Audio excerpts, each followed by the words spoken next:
every year ni wọ́n ń lọ fún ojú yẹn bá lówó lọ́wọ́ gbogbo ẹni tó lówó ní ayé ìwọ̀n ọ̀hún lọ wọ́n ìgbà tí mo dé ibẹ̀ yẹn sà tí mo dé inú ẹ̀wọ̀n yẹn tó ń fún mi láṣọ ẹ̀wọ̀n báyìí láìṣẹ̀ mi ò rí ẹnìkan wọ́n á forúkọ ẹ̀bọ ẹni náà láṣìírí nínú àwọn ní tíátà yìí ó láti máa sọ fún wọn wípé tẹ bá ran Teni Benson lẹ́yìn tó bá ran Teni Benson ó máa rí ó máa gbé o kí wá máa ná every year 10.5 million. láti tọ́jú ojú. every year nǹkan tó ń pọ̀ sí mi lónìí pé mo wà láyé mo tún wà láyé ara mi wọ́n ní àwọn ìṣòro kan ní ìṣòro yẹn bá mi fíra tó pọ̀ gan-an tí àwọn kan tẹ̀ rò pé mo ti kú mi ò dẹ̀ fọ́jú ní mi ò fọ́ títa ẹ rí pé mo rìn wọnú lé mi mi ò dẹ̀ mú mi dání so ìṣòro yẹn ló fà á mo ṣe àwọn fíìmù kan sílẹ̀ tí mi ti gbé jáde tó ti wà nílẹ̀ báyìí tó yẹ pé lágbára Ọlọ́run máa gbé jáde àwọn ìgbésẹ̀ ṣe mọ̀ pé àlàáfíà ní kókó téèyàn bá lálàáfíà kò sí nǹkan tó máa ṣe ṣùgbọ́n mo dúpẹ́ mi ò síkì sínú ara o kì í ṣe nínú egungun kì í ṣe ní ojú ni. ojú ni ẹ̀yin náà lè rìn wọlé ẹ̀ lójú ẹ̀ lọ́pàá. ọ̀tọ̀ ẹ bá gbọ́ pé ibi owó run sí gbogbo property mo tà gbogbo nǹkan lọ sí every year ni máa ń lọ sí India bẹ́ẹ̀ ṣe rí bí mo ṣe wà yìí my God grace on the 5th mo lọ sí India every year ni wọ́n ń lọ fún ojú yẹn. ìyá wa ojú látara bóyá ìṣègùn ní àbí bàbá wa ni pé wọ́n lè tà mọ́fà náà sọ́fà ní ṣé spiritual ni àbọ́lọ́kọ̀ mú wa bẹ́ẹ̀. àkọ́kọ́ ṣe rí ìgbà kan nígbà ìmọ̀ mo máa ń sọ wípé bóyá ayé ń ṣe mí àbí wọ́n ń ta mí lọ́fà ṣùgbọ́n nísìnyí ìgbà tí mo ti gba Jésù sínú ayé mi tí mo ti mọ Ọlọ́run mo mọ̀ wípé gbogbo nǹkan tó bá ṣẹlẹ̀ sí ẹ̀dá nílé ayé Ọlọ́run mọ̀ sí. Ọlọ́run mọ̀ sí. tí Ọlọ́run ò bá fẹ́ kó ṣẹlẹ̀ kò ní ṣẹlẹ̀ àkọsílẹ̀ kò dẹ̀ ní tàsí lóòótọ́ ni mo lọ sí location mo dẹ̀ lọ ṣe fíìmù afọ́jú ọ̀sẹ̀ kẹta tí mo ṣe fíìmù afọ́jú yẹn mo lójú bẹ̀ sí níbi. ẹ lọ sí location. mo lọ sí location. ẹ lọ ṣe fíìmù afọ́jú. bẹ́ẹ̀ni ẹ wá darí dé. John ló ní iṣẹ́ yẹn. èyí kọ́ tiẹ̀ lẹ́ ní. mo kọ́ ni ọ̀sẹ̀ kẹta tó owó ti ń ṣe ní tipẹ́tipẹ́ after yẹn mo bẹ̀ sí ní bátú ẹ̀ ìgbà tó pẹ́ mo tún ní accident ọjọ́ yẹn wọ́n ṣe producers guild ní Bùdókọ̀ so èmi ni mo drive bí mo ṣe ń lọ mo l'accident so ìmọ̀ wípé accident yẹn ó ti affect me I don't know so mo tún ṣàwọn ṣe ní Nàìjíríà bí mo ṣe ní Nàìjíríà bí mo ṣe ní Nàìjíríà bí after yẹn kó tún pẹ́ dẹ̀ mo tún ní domestic accident again gas gbogbo ẹ̀ ṣáà rọ̀pọ̀ gbogbo ẹ̀ ṣáà ń gbé lára wọn so mo ti ṣe series of operation here so ìgbà tán fẹ́ ṣe the last one ni the doctor wa sọ fún mi pé it's a 50-50 chance and that time mi màá kọ̀ rí pé fígò mi rẹ́ ní ti so by the time tí mo wá dé India náà wá sọ fún mi wípé glass ó wà nínú ojú mi. ṣé ń gba accident ni ìgò ń wọ ojú náà báwo. nígbà accident yẹn àṣẹ ò ti wọnú ojú lọ èmi ò mọ̀ ojú dẹ̀ ti ń dìke dókítà ẹ̀ wá ń bè lọ́ọ̀ mi pé ẹ̀sìn wo ni mò ń sìn mo ní kó ṣẹlẹ̀ mo máa sọ fún mi ní kò yẹ kó ríran mo ní wáì ó ní torí nǹkan tí ó wà ń bẹ̀ yẹn pé àkọ́kọ́ pé ó yẹ kó ti di ojú ọ̀tá mi ti di kó ti ní kánsà mo ní wáì ó ní because àwọn máa try wọ́n wá ní ìgbàgbọ́ nínú Ọlọ́run mo sọ pé ìwọ Ọlọ́run tó bá yẹ pé mo ṣebi fún ènìyàn láyé mi láti gbà tí mo ti dé láyé mi tí mo mọ̀ tó yàtọ̀ sí tí n bá ba tèèyàn tó má jẹ́ oṣooṣù fi yẹ ẹ̀jẹ̀ ṣùgbọ́n tó yẹ pé tí n bá rẹ́ ní títí ẹ̀ kú díẹ̀ ká tó tí máa ń sáré tí máa ní ẹja ṣe báyìí ẹja ṣe báyìí ẹja ṣe báyìí Ọlọ́run má jẹ́ fọ́jú má jẹ́ káyé yọ̀ mí so a ṣe operation yẹn gbà tí mo ṣe operation yẹn ó wà successful mo ríran ọ̀rọ̀ pọ̀ o ọ̀rọ̀ pọ̀ on my way coming back wọ́n mú mi l'Abu Dhabi nínú plane wọ́n ń lo oògùn tí dókítà fún mi dókítà ló fún mi so nígbà yẹn mo wọ Etihad airline so bí mo ṣe yẹn ká máa connect ní Dubai mọ́ kínní wọ́n bá fún oògùn yẹn òun gbẹ́dẹ̀ wà ní báàgì mo so oògùn ìbọn gbogbo tí mo gbọ́ kàn gbọ́ o wọ́n mú mi lọ sínú prison àìsàn lọ́dọ̀ mi rárá wọn ò dẹ̀ jẹ́ kí n lo oògùn mi. ẹ̀sùn wo ló fi kàn yín. wọ́n ní oògùn mi tí mo ní pé oògùn pain ni pé pain yẹn kó ní ó wà ó hard wọ́n ní ó ní oògùn olóró díẹ̀ nínú. ó ní little content bọ́n ṣe sọ pé ó ní little content of tramadol I don't know àwọn family mi wọ́n kọ́ńtìkìntẹ̀ tó rí family lásán mo ti fẹ́ lóṣù kan mo ti ń dákú lójoojúmọ́ wọn jẹ́ kí n lò after tí mo rá àwọn family mi wọ́n wá sẹ́ẹ̀lì sí India wọ́n sẹ́ẹ̀lì sí India sẹ́ẹ̀dì nǹkan sí wọn India sẹ́ẹ̀dì fast pé àwọn làwọn fún mi lóògùn ṣebí fáìlì wà lọ́wọ́ ẹ̀ rí series of operations because operation yẹn ostrich is 4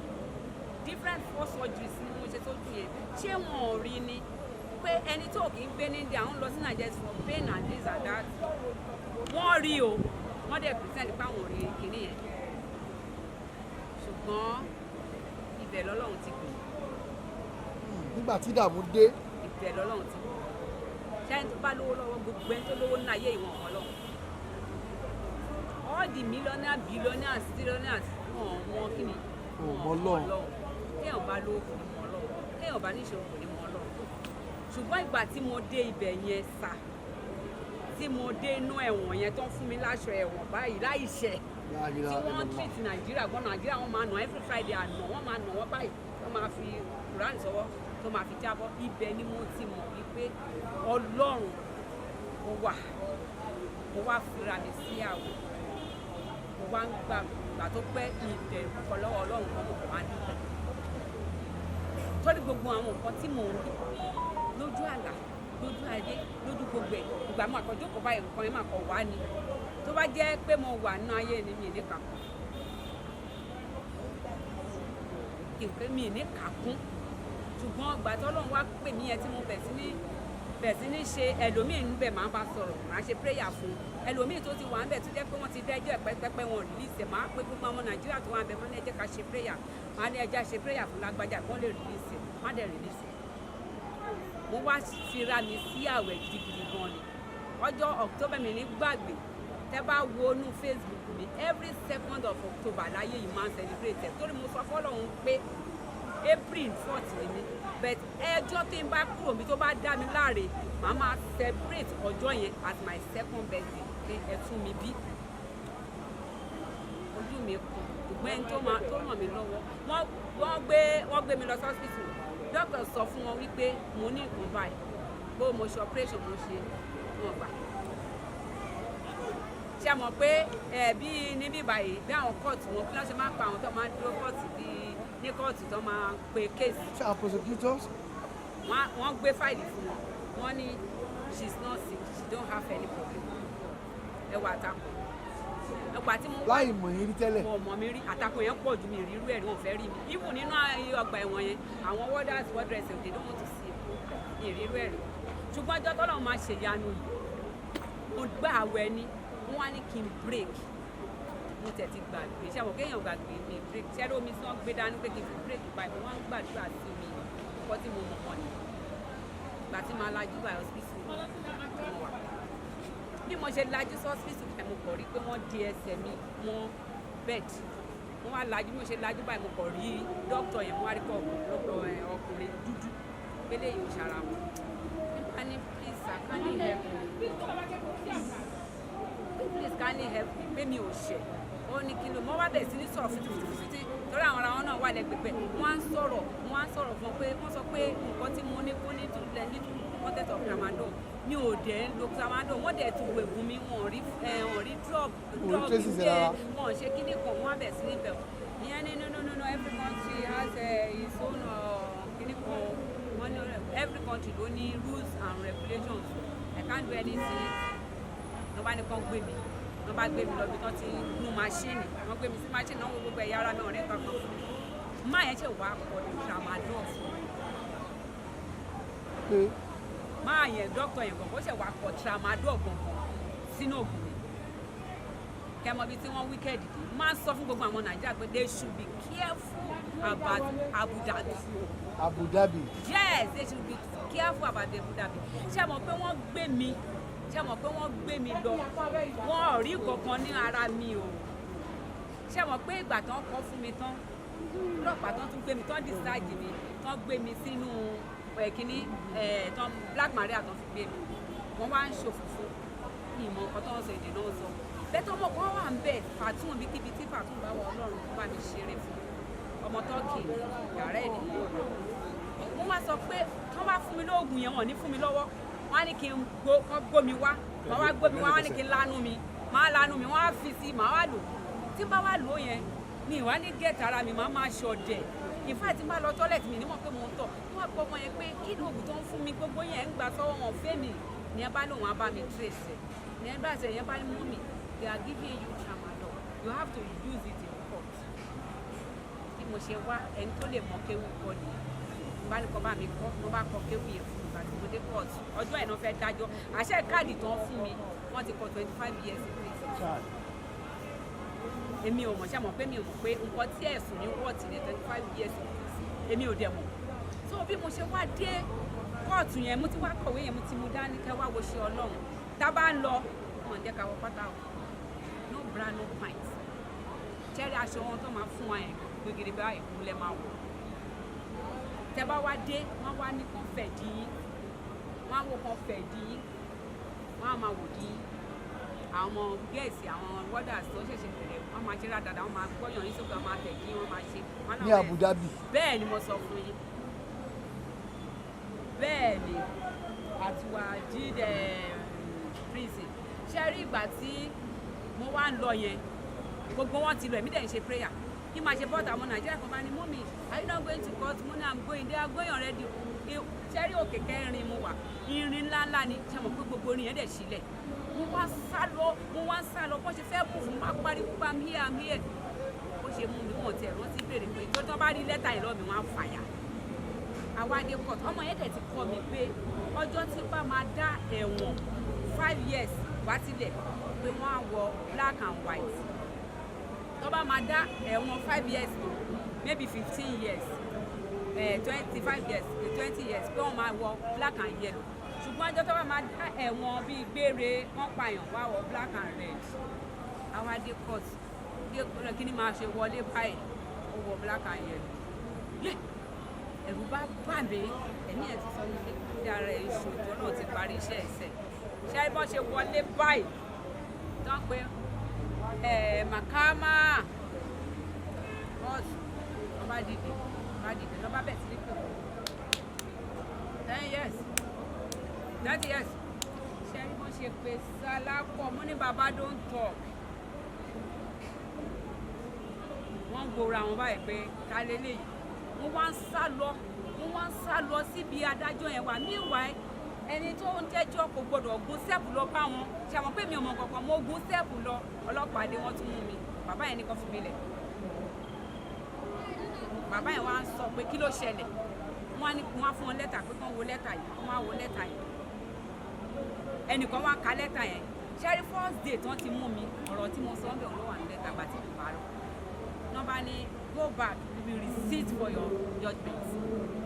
ìbá padà jókòó wọ́n bá parí kóòtù gbogbo wọn dìde ní kóòtù kiri wá bá a pé ká máa lọ pé wọn ò padà wá mọ́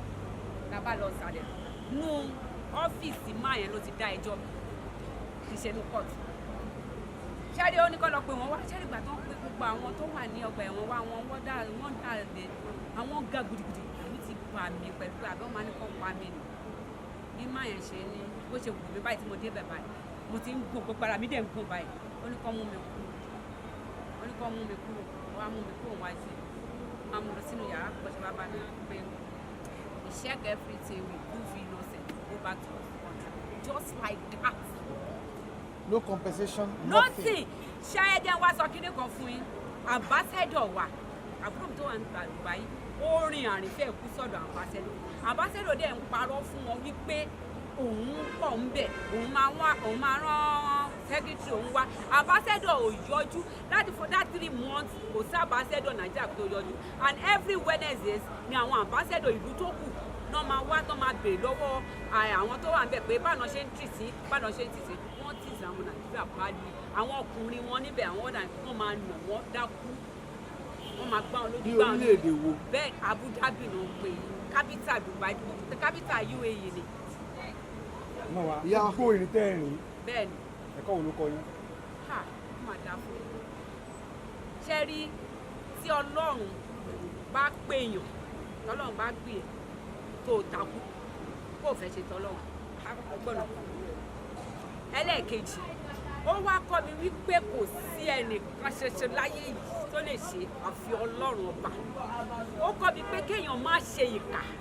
tó yẹ pé mo ní ìkà lọ́wọ́ mi ò ní survive ẹ̀ tẹ́ pé mo ní iṣẹ́ ibi lọ́wọ́ mi ò ní survive ẹ̀ mi ò ní survive ẹ̀ ó pọ̀ wọ́n ṣe ojú yẹn padà ìgbà tí máa dé first daughter ní ọmọ 18 years ọjọ́ tó fẹ́ gba award best student ní Mayflower she died. I cry ojú yìí tó padà mo wá lọ bí operation yìí ṣe fail bó ṣe wá di pé every year treatment last year nǹkan tí ojú mi rí I sold my house my land my motor my ta gbogbo nǹkan ìní mi mo wá bẹ̀rẹ̀ sí ní tọrọ bára but ṣe mọ̀ pé celestial tí bá débi ìgbà wọn ni má gbéra ẹ̀ sórí internet wọ́n kìlọ̀ fún yín. wọ́n kìlọ̀ fún má gbéra ẹ̀ sórí internet ṣẹ́rí kó délé mo wá lọ mo wá bẹ̀rẹ̀ sí ní lọ sí àdó àwọn ìjọba mo máa kọ lẹ́tà lọ ní ìrìnà lọ́wọ́ ọmọ ọ̀dá mi lóhùn màmá Esther Ajayi mo lọ sí church tó jẹ́ church wa tó jẹ́ kó lórí church wa ní Kétu mo kọ lẹ́tà sílẹ̀ pé kó ní mo fún un. nísẹ̀lẹ̀ Kétu. ní bẹ́ẹ̀ ni Kétu kò sí ní orí kankan tí bá pè wọ́n ní gbé fún ní orí ẹnì kankan wọ́n á forúkọ ẹbọ ẹni náà láṣìírí nínú àwọn ní tíátà yìí ó láti máa sọ fún wọn wípé tẹ bá ran Teni Benson lẹ́yìn tó bá ran Teni Benson ó máa rí ó máa gbé ogun. a gbé ogun. lẹ́yìn tó bá ti ràn lọ́wọ́. ṣé wọ́n rí ilé tó gun ń jàǹgbà yẹn ni. bẹ́ẹ̀ ni